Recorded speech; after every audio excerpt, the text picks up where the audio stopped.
What's going on, everybody? Welcome back to the channel. My name is Harrison, and this is my top 10 favorite games of the year. We already did the podcast discussion where it was my brother and I, and we went over our top 10 games.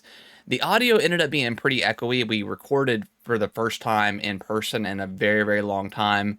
I was using my regular microphone. He was using one of my backups, and the backup isn't so good. It kept picking up my voice, and it was just very echoey, so the audio wasn't too great. I was going to just upload the entire discussion, but I figured I'd just do my own top 10 where you kind of briefly go over my favorite games of the year. So without further ado, let's dive right in. My number 10 game of the year, and I think this is probably going to be pretty surprising, is Emio the Smiling Man. This game kind of came out of nowhere. I'm not a big point and click adventure type of person. I've never played the Famicom detective games, and then when Nintendo dropped that little 15-second teaser for, who is Emio with the man with the bag over its head, I thought it was really cool. A lot of people are speculating this is going to be like a new rated M IP from Nintendo for the first time in a long time.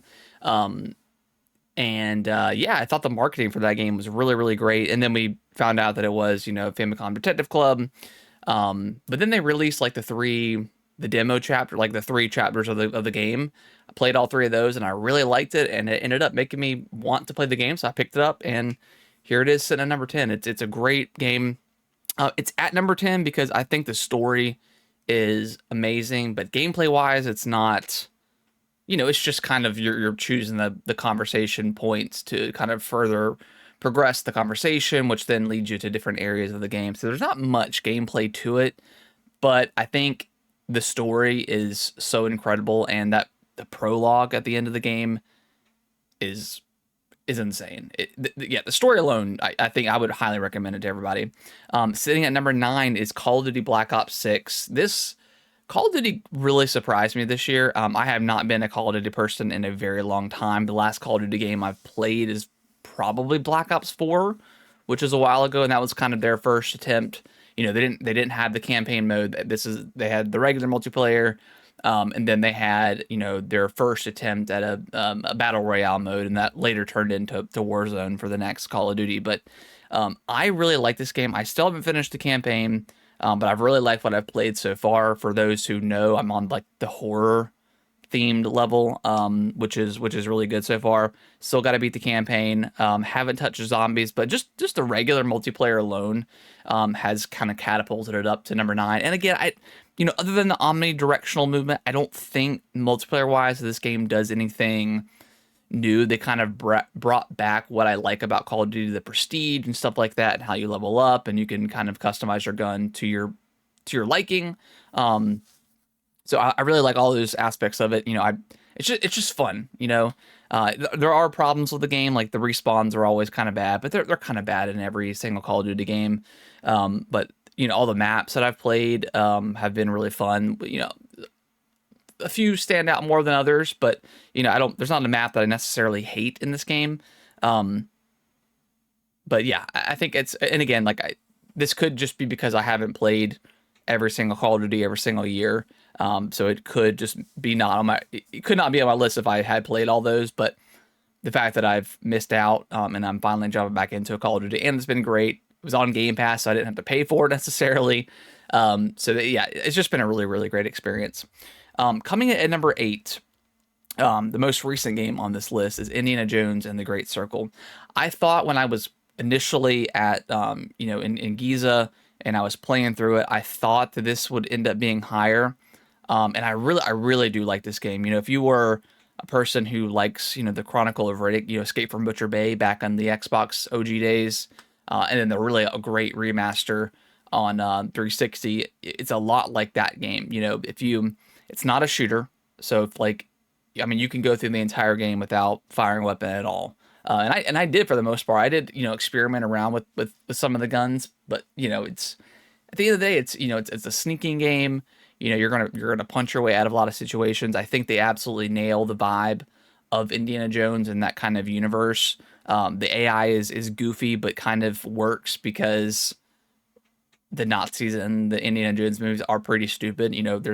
I brought the story up before, but in the movies, like they'll sneak into a car or sneak past a guard or something. There's, in real life, you're like, there's no way that you wouldn't notice somebody's presence, and again, I don't think the, machine, I don't think they meant for the AI to be stupid, but it still works. So I love the game. It does, like, when you break it down, because it breaks down to kind of three open zone levels, and then in between those are the linear levels.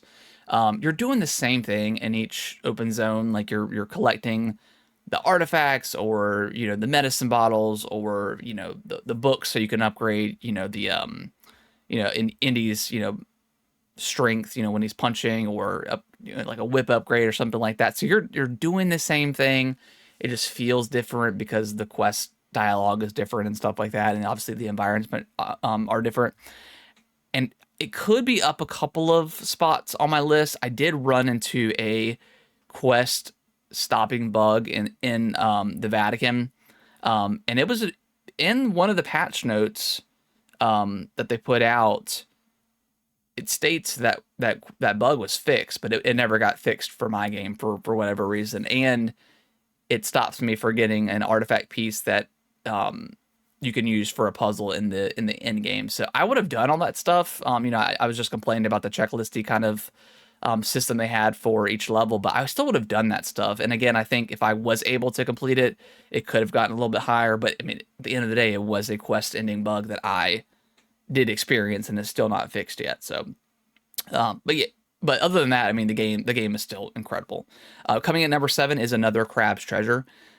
This is kind of like an indie darling for me. I love this game so much. It's kind of like, it's a Souls-like, it's a Crab Souls-like game, mixed in with a bunch of, fish jokes, and, stuff like, said like, oh, what the shell, and stuff like that, or shuck it, or, stuff like that, mixed in with kind of an overarching, like, very dark story, based on the reality of humans polluting the ocean with plastics. Like, microplastics are the souls, or the currency in this game that you use to upgrade your abilities. So a lot of, like, really funny, clever jokes are being made, and then just like I think the boss fights are a lot of fun. It's a very funny game. There was some issues, like, with frame rate in some areas. It dropped down to, like, the single digits. It was really, really bad. I think they ended up fixing it. But that really was just one spot. I did have, like, hiccups throughout the game. There was one specific spot where it did drop into the teens. It was really bad. But another Crab's Treasure. It's got its difficulty, but, like, if you've ever tried to get into a Souls game, I think this is like the best starting point. And again, like, having full on, like, voice dialogue, and just, like, a clever story. I think it's definitely worth the play. Coming at number 6 is Balatro. Obviously this was kind of the big indie game of the year. It got nominated for the game of the year for the Game Awards. A lot of controversy around that opinion. I think it's stupid. I think if Balatro had won the Game of Year award, I would have been very happy, because Balatro is that good. It, at the end of the day, yes, it is Joker, or it is poker, but the spin on using the Joker cards as different variants and multipliers, and they do so many different things that can change your run. It is a roguelike game. But then, like, the actual cards itself does stuff like, you have, like, the glass cards that will break, but they have, like, they give you more points. So it's a very interesting game, and it's one of those games where you could play one run for 10 minutes, and then you find yourself playing for 3 or 4 hours, because it is just that addicting. And it's on the phone now. I haven't played it on the phone, so I can't really speak on how good it is. But that's kind of dangerous if it's on the phone versus the Switch or PC for me. But yeah, Balatro is incredible. It won a bunch of, won a couple of awards at the Game Awards, so it definitely got its flowers this year. But it's a really, really, really good game. Next up on my list is Prince of Persia: The Lost Crown. This is one of the best Metroidvania games I've ever played. If you are a Metroidvania fan, this is a must-play. It's got probably the best combat I've ever experienced in a Metroidvania. Like, before this, like, the Metro games are fun to play, The 2D ones, they can get a little bit kind of wonky with like the controls. Like even Dread had a little bit of issues with like controlling it, as far as like shooting Samus's guns and stuff like that. This is so smooth and seamless. Like the combat is excellent with the parries.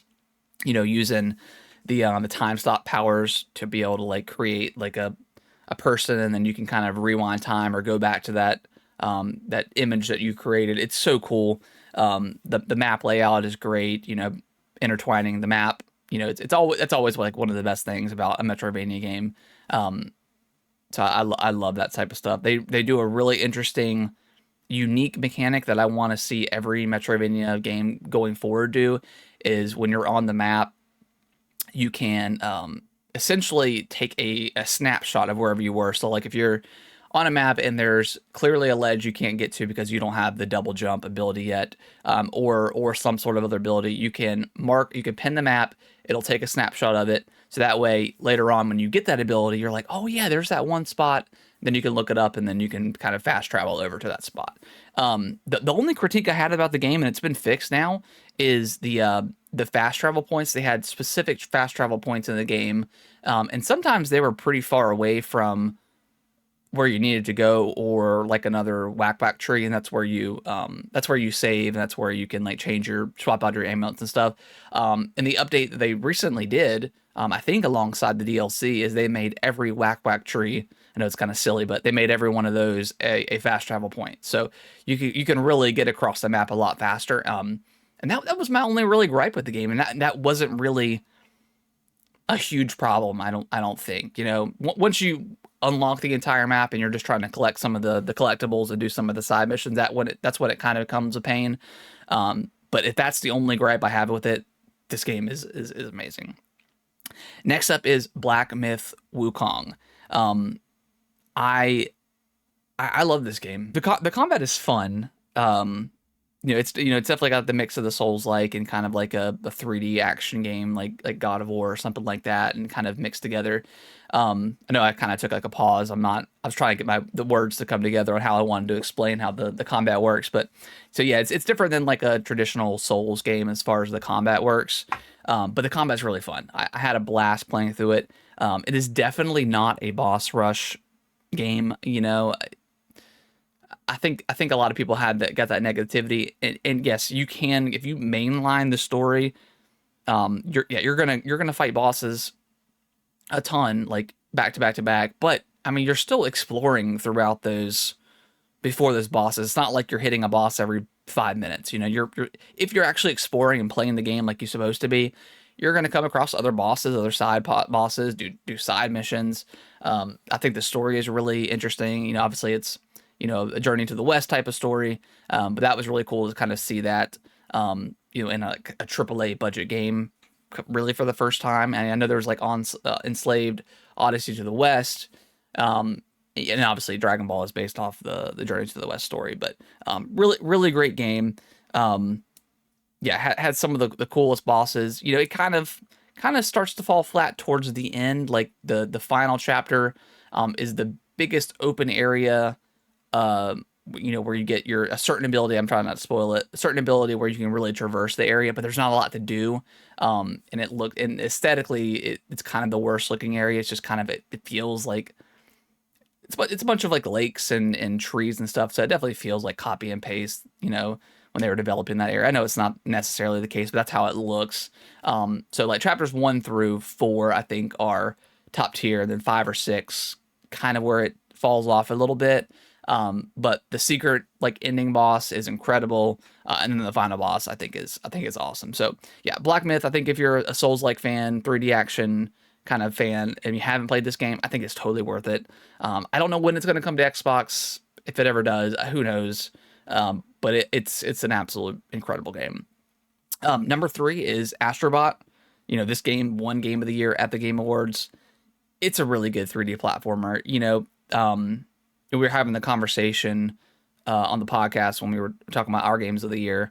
We did bring up the fact is what is Astrobot? What is Astrobot's identity if it doesn't have the PlayStation IPs kind of embedded into the game? Because that's what you're doing. Like a lot of the levels are very much original, right? And there are a bunch of, PlayStation themed levels, and throughout every level you're collecting bots, and most of them are themed around PlayStation IPs like Kratos and all the other stuff like that. So yeah, what is Astrobot's identity without them? I guess it would be nothing, but I think that's also kind of just the point of Astrobot. I don't ever see them making an Astrobot game that doesn't have like the PlayStation references in it. But that being said, it's a really really great 3D action 3D platformer. Not super super challenging, which it doesn't have to be. Mario isn't. If we're comparing it to Mario Odyssey, Mario Odyssey isn't super challenging. There are very challenging levels if you want to do that. But the overall like base game is not very challenging. I still think as a platformer, I think Mario Odyssey is the best. I mean, the movement in Odyssey is fantastic, and Astrobot doesn't have a ton of different movements by itself, other than if you get the power ups that you get per level. Mario is definitely, I think, a lot quicker. However, the speedrun levels that they did introduce for free as part of a DLC are really great, and they offer a pretty good challenge if you're trying to get a new record or something like that, and then obviously getting the two bots that you can get as well. And then the Christmas theme level is, I think, is awesome. Having all the power ups in that level, a whole bunch of new bots to save or rescue, whatever. It's a really great game. Highly recommend. If you have a PS5, I mean, if you're a fan of PlayStation, you just need to get this game. Just for the sheer fact that just seeing some of those incredible themed levels, they're great. Number 2 is Stellar Blade. I didn't necessarily buy a PS5 to play Stellar Blade. I just happened to get a PS5, and then Stellar Blade kind of came out not too long after. So this was like, other than like I bought, Spider-Man 2 came bundled in with my PlayStation, but this is like the first PlayStation game that I bought, and it's incredible. The combat is so much fun, and I think when I was comparing like Stellar Blade and Black Myth, I think the combat is just a little bit better in Stellar Blade. Story wise, it's, you can kind of take or leave it. You can kind of see what's going to happen coming a mile away. But it's still a fun story. But yeah, combat wise, just doing like the perfect dodging and like the perfect parry is a lot of fun. Just kind of traversing, because again, it's kind of like Indiana Jones, or kind of like Black Myth. Like, it's not an open world game, but there are open world or open zoned areas, I should say, and just traversing through those is a lot of fun. The music in this game, I think that's why I loved exploring so much, because just listening to the music is so good. I don't think it won. I don't think it won best music at the Game Award. Yeah, it didn't. But it should have. Like, Stellar Blade had just fantastic music. It was so good. There is the gooner side. That you're gonna have those weirdos. But if you look past that stuff and just play the game, it's a lot of fun. It's really great. Hopefully they do a Stellar Blade 2, or give us some more DLC. I know they had the Nier stuff that came out, but that's really just kind of cosmetics. I don't really care for that stuff, but yeah, Stellar Blade is excellent. My game of the year though is Silent Hill 2. This is the greatest survival horror game I have ever played. I don't think it's close. Before Silent Hill 2, and I prefer, per preference, I've never played Silent Hill game at all, and definitely haven't played Silent Hill 2. Not that I never wanted to, but I feel like I missed it, and it's probably a little bit of a harder game to go back to with the the fixed camera like Resident Evil had. But before this, like, it was probably like Resident Evil 4 remake, Resident Evil 2 remake, and then I think Dead Space remake is my favorite survival horror game. Silent Hill 2, my gosh, everything from the sound design to the story. I mean, I was thinking about this game weeks after I played, and just thinking of what James went through, and what he did, and then after the kind of the revelation that he had on what he did, and then the game kind of shifts, like the monsters don't attack you anymore because he doesn't feel like he forgave himself for what he did, and that trauma that Silent Hill created as the monsters to attack him, since he doesn't feel sad anymore, the monsters have no reason to attack. You know, I'm trying not to spoil what happens. I know it's a 20-plus-year-old game, but if you're a survival horror fan, I mean, I'm sure you've already played Silent Hill 2, but if you haven't, I mean, this game's incredible. I mean, this is why this game is my game of the year. What Bloober Team did with Silent Hill 2, where nobody, including myself, thought this game was going to be anywhere near as good as it was. I mean, the Bloober Team has just kind of made, I'm not going to say mediocre games, but they've made just like good, like solid games. They've never had like that standout hit. You know, they had the Medium a couple years ago, which was Silent Hill-esque. So maybe that's why, you know, Konami was like, okay, we trust you to do this, and we trust you to do it the right way. And I like the Medium. There wasn't any combat in it, which was why people were like this game has combat in it, so maybe Bloober Team can't do it. And again, like the combat, there isn't significant combat in the game. I mean, because you can kind of run from a lot of these things if you want to. But the combat isn't like very deep or anything like that. Like you have your melee weapon, you have a dodge mechanic, you get guns in the game, but never once in this game do you ever feel overpowered like you do in like a Resident Evil 4 when you get like the rocket launcher, or you get, you know, the assault rifle or something like that. You never get something like that in this game. Although the guns are fun to use, you never feel safe. And, you know, I'm not the biggest fan of like the DualSense and like having the microphone on there and having noises come out.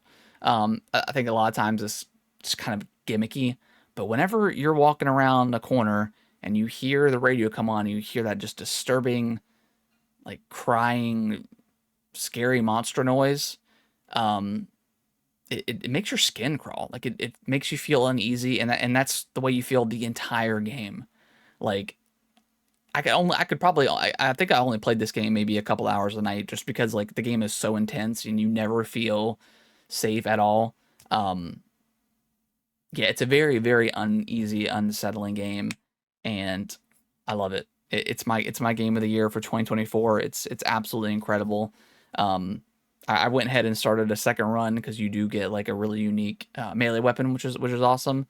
So I may go back and finish that second run. We'll see, but yeah, this game is just amazing, and I highly recommend it. It's only on PS5, so if you have a PS5, play it. It's great, or catch it on sale or something like that. I know it's $70, so but yeah, this game is amazing. So hopefully you guys enjoyed this list. I would love to know what your top 10 games of the year are, or top 5, or if you agree or disagree with my list. Do you think I'm crazy to put Silent Hill 2 as my game of the year?